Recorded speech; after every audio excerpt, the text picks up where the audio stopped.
বাংলাদেশের 64 জেলার অন্তর্গত একটি জেলার নাম হচ্ছে পঞ্চগড় জেলা। আর এই পঞ্চগড় জেলার একটি উপজেলার নাম হচ্ছে বোদা উপজেলা।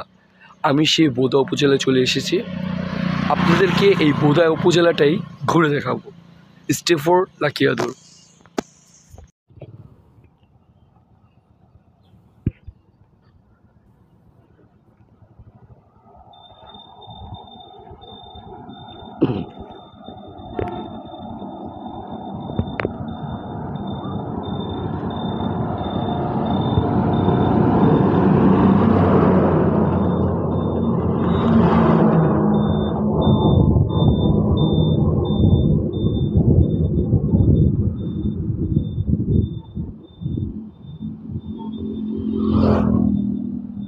এই বোদা উপজেলা থেকে ঠাকুরগাঁয় দূরত্ব 23 কিলোমিটার।